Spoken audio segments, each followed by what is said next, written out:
चलिए आज एक ऐसे सफर को समझते हैं जो एक रेलवे स्टेशन से शुरू होकर देश के सर्वोच्च पद तक पहुंचा।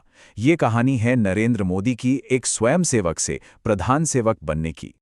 साल 2014 में जब उन्होंने प्रधानमंत्री पद संभाला तो उन्होंने ये साफ कर दिया कि वो कोई शासक नहीं है। उनका ये बयान, मैं आपका मालिक नहीं, मैं आपका सेवक हूं, उनकी भूमिका की नई परिभाषा बन गया।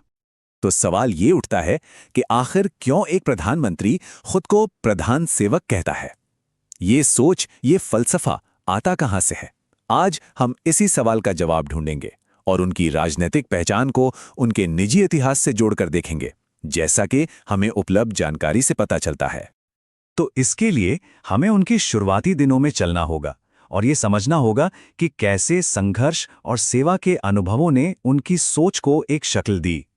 अगर उनके शुरुआती जीवन पर नजर डालें तो बचपन में रेलवे स्टेशन पर अपने पिता के साथ चाय बेचने से लेकर कम उम्र में राष्ट्रीय स्वयंसेवक संघ यानी आरएसएस से एक स्वयंसेवक के तौर पर जुड़ना और फिर युवावस्था में घर छोड़कर पूरे भारत को समझने के लिए निकल पड़ना।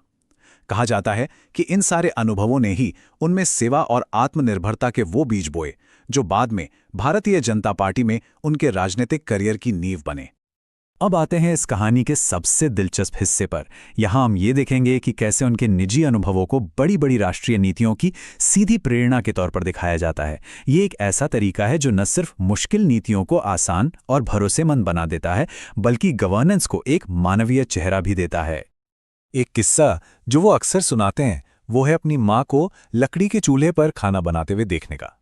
उस धुएं से होती तकलीफ और उस संघर्ष को उन्होंने बहुत करीब से महसूस किया था। और देखिए कैसे ये निजी अनुभव एक राष्ट्रीय नीति में बदल गया।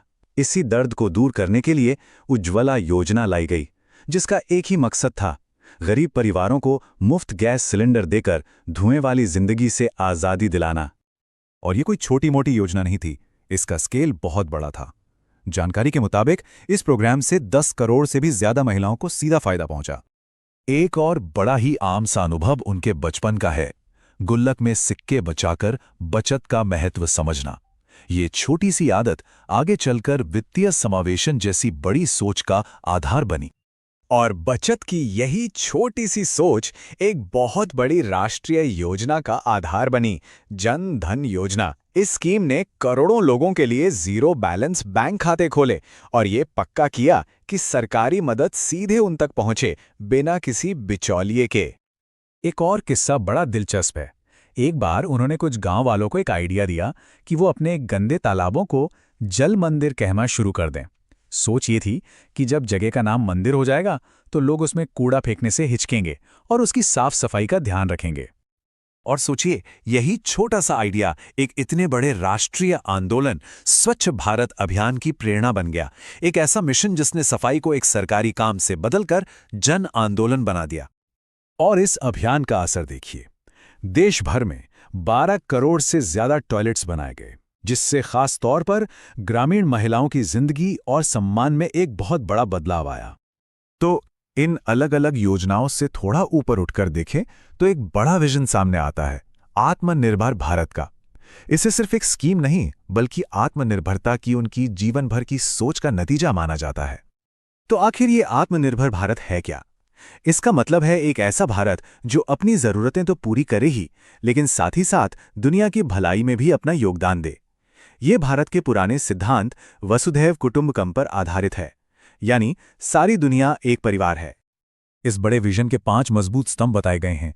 पहला है अर्थव्यवस्था, जिसमें छोटे मोटे नहीं बल्कि एक क्वांटम जंप यानी बड़ी छलांग लगाने का लक्ष्य है। दूसरा है इंफ्रास्ट्रक्चर, जो नए भारत की पहचान बने।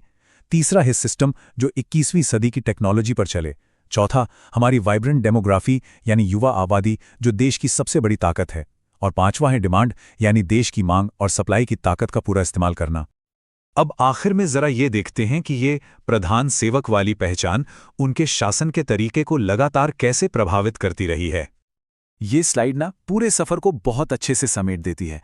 एक तरफ एक युवा स्वयंसेवक जिसने सेवा का पाठ सीखा, और दूसरी तरफ आज का प्रधान सेवक जो उसी सेवा भाव से शासन कर रहा है, जिसने खुद गरीबी और संघर्ष देखा। उसकी नीतियां आज गरीबी मिटाने पर जोर देती हैं, और जिसने देश को समझने के लिए भारत घुमा, वो आज मन की बात जैसे कार्यक्रमों से सीधे लोगों से जुड़ता है। और इन सब नीतियों का नतीजा देखिए, ये आंकड़ा दिया जाता है कि पिछले 10 सालों में 25 करोड़ से ज्यादा लोगों को गरीबी से बाहर निकाला गया है। तो आखिर में एक सवाल सोचना तो बनता है कि किसी भी नेता की निजी जिंदगी, उसके अनुभव और उसका संघर्ष उस देश की किस्मत को कितना और कैसे प्रभावित करता है।